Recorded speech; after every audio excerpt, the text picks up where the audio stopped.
Hello and welcome to the final episode of this season of Stick to Sports. I'm Luke Owens. And I'm Matt Watling. Today, the Bills lost a nail-biter, the NBA trade market is heating up, and we say goodbye to an absolute icon. Roll it.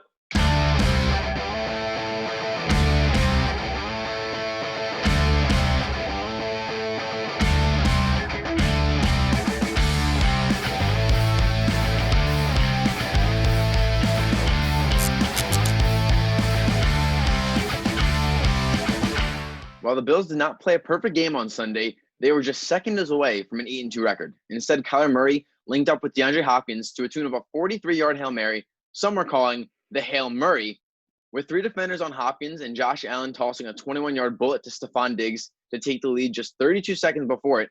I don't think we've ever seen an ending quite like this, Luke. Yeah, it was insanity for multiple reasons. Obviously, first and foremost, the Bills going down scoring to take the lead. Seemed like the game was over. And then even the play before the Hail Murray, as people are deeming it, Kyler kind of ran around, didn't have a real play going on. He wasted about 10 seconds, and you're thinking, all right, they have one more play. This is it. You know the ball's going to DeAndre Hopkins. The Bills have their three best defenders on him, and he's still able to go up and make that catch. I wonder if they could have made a better play on it. I mean, they knew it was coming. They knew who was getting the ball. And for DeAndre Hopkins to make that play is just – he's such a freak athlete. And, I mean, it was a phenomenal play by Hopkins, and it's really one in a million. But also at the macro level, the Bills didn't lose the game on the last play. There's some mistakes made. But, we could see Miami maybe give them a run, take the division away from the Bills. They're just a half game back. But when I look at it this way, with no fans in the stands for New York games or for the Buffalo Bills, a division win versus going on the road, there's no bye that they're up for. I don't really see a big issue with losing this game. It's an unfortunate loss, but also moving forward, it's kind of a good lesson to have under their belt. And over to the Cardinals' NFC West counterpart, the Seattle Seahawks are struggling. They've now lost 2 games in a row, the most recent coming 23-16 at the hands of the Rams. Seattle is now tied for first place with both LA and Arizona with a poor 1-2 divisional record. Matt, is it panic time in Seattle? I don't think so. The last 2 games, they've been without their top running backs in Chris Carson and Carlos Hyde. And that's a really big loss because when you can't run the ball effectively, you're putting the ball back in the hands of the opposition. And the 2 teams they've lost to 2 weeks ago was the Bills and Josh Allen's ridiculous arm that really couldn't be stopped. And then this past week, as you mentioned, it's a guy in Jared Goff who's had an up and down season to say the least, but they're still a 6-3 team. This is a team in Seattle that is going to get better and going to get there. And talk about an easy schedule. They face the entire NFC East but the Cowboys. They face the Jets and then 1 game from each divisional foe. So they've got a lot of room to make things up if they want to win that division. Yeah, and I still think they're in a good spot to win that division. And, I mean, Thursday Night Football is going to be absolutely wild between the Cardinals and the Seahawks this week. My biggest question is I just don't know what Seattle can do defensively in the playoffs. I mean, they can get there. Obviously, I think they'll be in the playoffs. But look what happened to Green Bay last year, who had I think, a better defense than the Seahawks have this year. This is a historically bad defense, and they haven't been able to stop the pass at all. So I got to say I'm a little bit worried about the Seahawks going forward, especially when, as you mentioned, I think Carson's been a big loss because Russell Wilson kind of having to do it all, and he's struggled a little bit these past 2 games. You got to hope that Jamal Adams can kind of step up from the Jets and finally get healthy. But now going from that potential panic to now coasting through the season for the Pittsburgh Steelers, they beat down on their AFC North rivals, the Cincinnati Bengals, 36-10. Big Ben had an even more impressive day, throwing for over 330 yards and 4 touchdowns, despite missing practice as he was in COVID-induced quarantine. While he tested negative, maybe Roethlisberger should be given practice days off more often. Yeah, maybe. It seemed to work out pretty well for them. And as you mentioned, this felt like a trap game the way the Bengals have they've competed this year. I mean, kind of like the Giants, they haven't won as many games, but they've won a couple, tied 1 in there. Joe Burrow, never an easy out. And the Steelers keep passing these tests. And it's tough. Obviously, it's just the Bengals, but they beat the Ravens pretty convincingly. The Ravens had a chance to tie late, but the defense stepped up. And I'm starting to buy in a little bit more on the Steelers as the week progressed. I was going to say, Luke, when do we cancel the narrative saying Big Ben is washed, or can he continue to carry? I mean, he's only thrown 4 interceptions. That's really impressive, completing nearly 67% of his passes. So many weapons, a great defense. He's better than Peyton Manning was his last Super Bowl. Maybe that's all he needs to be, and this team could still win a championship. Yeah, another game I didn't even mention was they absolutely dismantled the Browns early on in the year. So they've passed every test. They still play the Ravens, the Browns, the Bills down the stretch. So I'm excited to see how those games go. But that defense is scary good. And if Big Ben can stay consistent, that's going to be a Super Bowl contender. And lastly, the NFC least has been a major topic of conversation this season. And on Sunday, it got even more complicated. The New York Giants defeated the Eagles 27-17, and now are just one game behind Philly for that division lead. Matt, are you a believer in these Giants making a run at this division title? You know I am. If you see my last couple weeks of picks, I picked the Giants back-to-back weeks. They deliver for me back-to-back weeks. And look, I think they might have the best shot to win this division. Yes, they're a game back of Philadelphia, but they've improved every single week. They've been in every single game except for one, and that one game being the loss to the 49ers. If they get bounced to go their way the second half, that's a big improvement for this team that I could see making the playoffs. The only issue is we're going to look back if the Giants don't make the playoffs and say, these games were so close. They were so close. But, I like the schedule comparison right now is miles in favor of the Giants. I mean, the Eagles have an absolutely brutal stretch coming. Obviously, the Giants, they're going to have to win one of those games against whether it be the Cardinals or the Seahawks or the Browns. You have to steal, one or two of those games, but you don't really need to get in with anything more than a 6-10 record. And I think the Giants could be a team that can pull one of those upsets. And Luke, one last little stat for you. They've rushed for over 160 yards per game over the last three games, and that's just utterly ridiculous for a team that lost their number one running back in Saquon Barkley. Yeah, Wayne Gallman has been absolutely fantastic in his presence and running the ball, offensive line, a little bit better than it was in the beginning of the year as well. And we're going to take a quick break here on Stick to Sports. Up next, we'll take a look at how the NBA's trade period has started off with a bang, only on WTOP 10.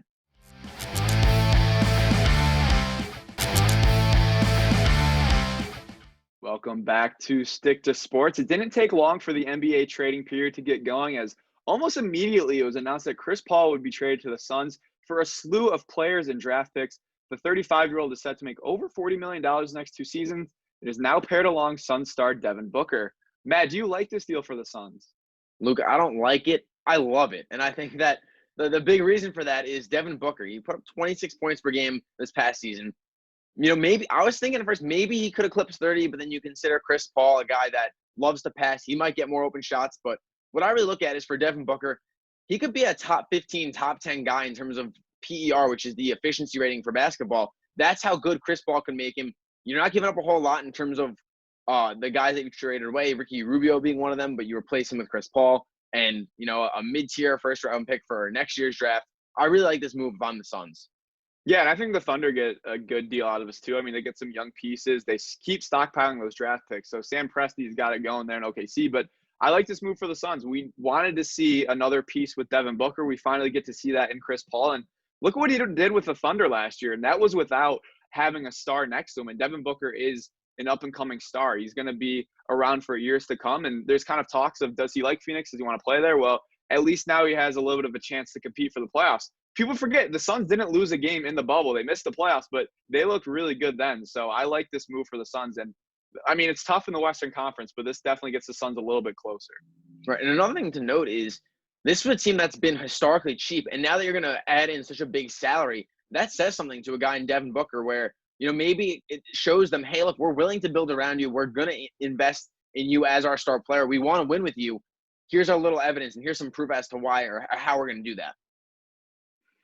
And last week it was Russell Westbrook, former OKC Thunder, now on the Rockets, who wanted out of Houston. But now it may be James Harden. Reports say Harden wants to be moved, with the Brooklyn Nets emerging as a potential suitor. Matt, would it be worth giving up basically the entire young core of this Nets team to acquire Harden? Absolutely not. It might be the biggest mistake for the Nets. You got a brand new head coach in Steve Nash who already doesn't really have any control of the locker room. We heard Kyrie Irving say, hey, look, one day I might be the head coach. One day it might be Kevin Durant. One day it might be Steve Nash. There's no real head coach on this team. And to bring in James Harden that has just so much fire between all three, him, Kyrie, and Kevin Durant, they're all ball dominant guys, and we haven't really seen how KD and Kyrie could play together. I wouldn't want to throw another wrench in this mix. Yeah, that's my biggest thing. Why can't we see how KD and Kyrie work together before you empty everyone, especially when you could probably empty a few of the pieces, like maybe a Dinwiddie or something like that at the trade deadline for a guy that's not a James Harden, but a nice piece to add for the championship. Like the way the NBA right now, it's a 2-star league with some nice supporting cast. We saw LA do that last year. We see it with the Clippers. We see other teams trying to do it. Miami, maybe not 2 stars, but a nice cast around them. If you trade everyone away and KD or Kyrie gets injured, it's going to be a major problem. And one last point, Luke. The Nets have a great cast of Kurris LeVert, Spencer and Dinwiddie. You're looking to bring back a couple other guys. Jared Allen there as well. This is a good team with or without James Harden. Yeah, and we'll see how that plays out. And finally, the defending champion Los Angeles Lakers have been wheeling and dealing, sending Danny Green and their first-round pick to the Thunder for Dennis Schroeder. The 27-year-old is coming off a great year for the Thunder, averaging 18 points off the bench. In addition, Anthony Davis has opted out to become a free agent, something that's not too surprising. But, Matt, what do you make of these moves LA has made so far? I like the move for Schroeder. You're giving up a really late first-round pick that in this draft isn't going to be much. Dennis Schroeder's a guy that could put up 20-plus points per game. He put up 19 last year coming off the bench. And he's a guy that wants to get back into that starting role. And certainly something he could do with presumably the absence of Rajon Rondo. Maybe he comes back on a lower value deal, but I really like the move. Yeah, I do too. It gives you another legitimate scoring threat. And coming off a great year is Schroeder. He's only 27 years old. He's still kind of in that prime window. So this is a really nice piece for the Lakers to add. They don't dump much. Their first-round pick not worth all that much, obviously, coming off of a championship run. And, you dump Danny Green, who really underperformed for them. He was supposed to be 3-and-D. He kind of forgot how to do the three-point part of that down the stretch. So great move for the Lakers to take a chance on a young guy that could be a star. Now, from one hot stove to another, last week, Kim Ng was named the new general manager of the Miami Marlins, a hiring that makes her the first female GM in major North American sports history. Ng is a 30-year MLB vet with an illustrious work history. Luke, she's now one of two women with powerful roles in the Marlins organization, the other being the team's chief operating officer, Caroline O'Connor, who was also hired by Derek Jeter. Yeah, I saw someone making a joke saying that Derek Jeter has more range now in a front office than he ever did at shortstop. And he's done an absolutely great job with this Marlins organization. And Ng is so deserving of this job. I mean, I hate that people even question the integrity of the signing. She's done absolutely great things. Was part of the group that was with Derek Jeter when he was there with the Yankees. So I love this move. It's a great move for the sport of baseball, and I hope we see it continue across the landscape of professional sports. I agree. There's so many just brilliant and smart women in sports, and for her to get a chance, it's long deserved. I mean, it's been 30 years in baseball, and this is her first shot at it as a GM. And it's going to be interesting to see how other leagues are now, how baseball continues to grow and improve and in their diversity and bringing more women into high positions of power. Yeah, and one thing that blows my mind, like you said, it took her 30 years to get this job, so obviously it's a great step forward, but there's still some steps to be made. Right, and the Yankees, a team that Ng also worked with, as you mentioned, Luke, are making some headlines as it was reported that the team would be willing to listen to offers on Gary Sanchez ahead of his arbitration due date in early December. At that point, he'd command just over $5 million in arbitration. Sanchez having one of the worst seasons of his career in 2020, struggling at the plate to a tune of a 147 batting average. Luke, is it time to sell Gary Sanchez, even if he has virtually no value? The biggest thing is, can he defend well enough to keep in the lineup? Right now, not so much. And, I don't think the Yankees should necessarily give up on him because he's not making that much money next year. And as you mentioned, doesn't have a ton of value. But I can see the argument why you want to go towards a guy like Kyle Higashioka, maybe pick up another guy like James McCann in free agency. But I just don't know if it's worth trading Gary right now when his value just isn't really there. Why not give him another chance? The bat is in there somewhere. It's been there before. And I like the idea of the Yankees bringing him back, giving him one more chance to see if he can kind of figure things out. I agree, Luke, because the swing is still there. It's not broken. What's really happened is his mind the entire offseason, he was pushed to frame pitches, work on your defense. He'll never be an elite defensive catcher. So let him focus back on the hitting this offseason and see what he can do. Not to mention hit the ball extremely hard last year. He got really unlucky in terms of his metrics. So I expect that to kind of turn around a little bit next year. Now moving to the Yankees' neighbors, New York Mets and Steve Cohen seem to have a not-so-secret admirer, Luke. Cy Young winner Trevor Bauer posted a video on YouTube nearly 17 minutes long titled Steve Cohen's Brilliant Start. The video highlighted Steve Cohen and several of his moves as owner, including the fact that he interacts with fans on Twitter, expects a World Series in 3 to 5 years, and has, quote, set himself apart from the main competitor in New York, the Yankees. Luke, should we expect to see Bauer in a Mets jersey, or should their fans start pumping the brakes? I think it makes a lot of sense. The Mets have a lot of money to spend, and Bauer would be a really nice piece for them. I mean, the rotation is already looking pretty solid between DeGrom, Syndergaard, and Stroman, but the latter of those two obviously can be a question mark. With Trevor Bauer, you get a guy that doesn't really have an injury history. You put him and DeGrom as a 1-2 punch. I mean, that's absolutely deadly. I think it'd be a great signing. But again, Bauer does this. He likes to say these things about teams to get people riled up, and I think that's part of what he's doing here. And he might be the best fit of any pitcher in New York. He's so much fun. He's more than a baseball player. He's an entertainer. And that's what I want to see. You know, as someone that's living in New York, I want him to be in New York. I want him to be a Met. Give him that rivalry between him and Garrett Cole. They don't get along too well from all reports, and that's what would be so exciting. Unfortunately, we've got to take a quick break, but when we come back, you'll be joined by Zach Malamud to talk about the biggest stories in all sports. Don't go anywhere. You're watching Stick to Sports on WTOP 10.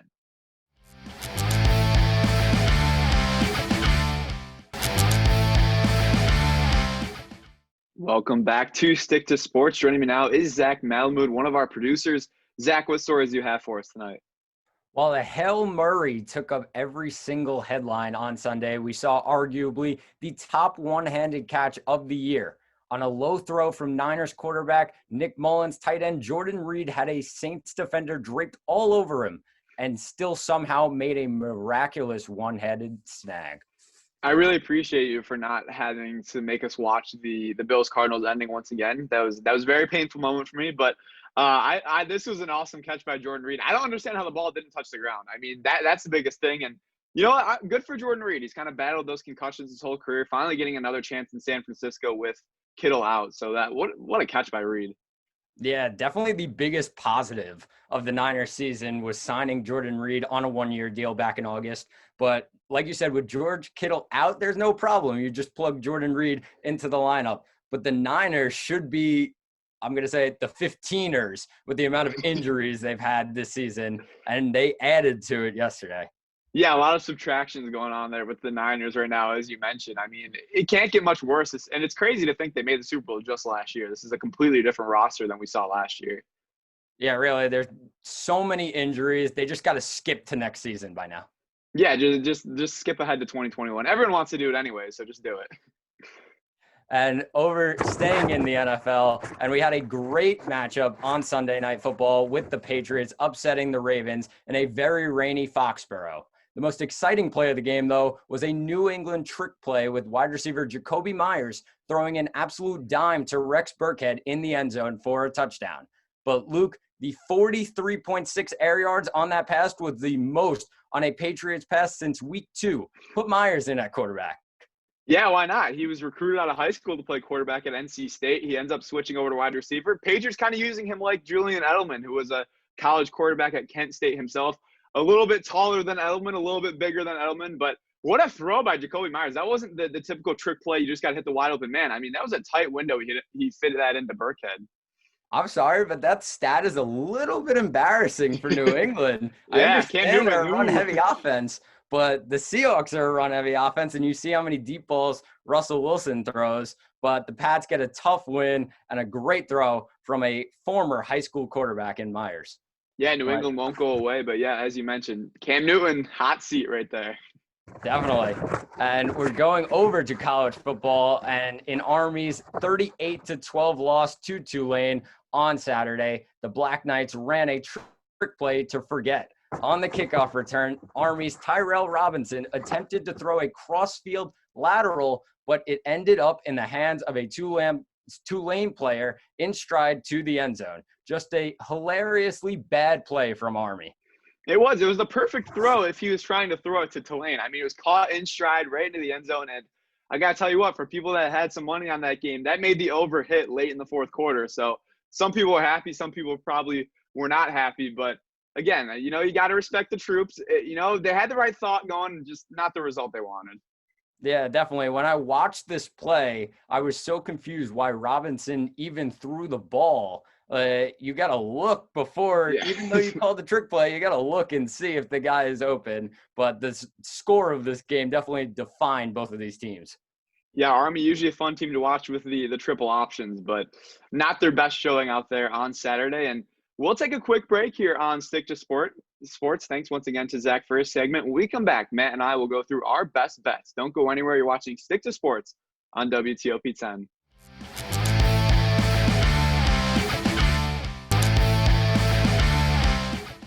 Welcome back to Stick to Sports. We dive into our best bets, and I'll start with a game coming up this Sunday. The Chiefs and the Raiders in a battle in the AFC West. The Raiders, of course, beat the Chiefs earlier in the year, but Kansas City still opens as 6-point road favorites. I'm hammering the Chiefs here. They want revenge. Patrick Mahomes playing at an MVP level this year, taking care of the football. 1 interception to 25 touchdowns is utterly ridiculous. And I actually like Kansas City in a blowout here to go to Vegas. If you're in Vegas, put some money on the Chiefs. Right, and I'll take it to the Big Ten now, as Indiana has somewhat shocked the college football world with its blazing start, as the Hoosiers are 4-0, beating likes of Penn State, Michigan, and now Michigan State. While Penn State and Michigan are not what they used to be, Indiana is really no joke of a team. They have a stout defense that allows less than 20 points per game, and running game led by Stevie Scott, the third, who can keep the ball out of the hands of Justin Fields. Now, by no means do I think Indiana can win this game. They might not even keep it to single digits.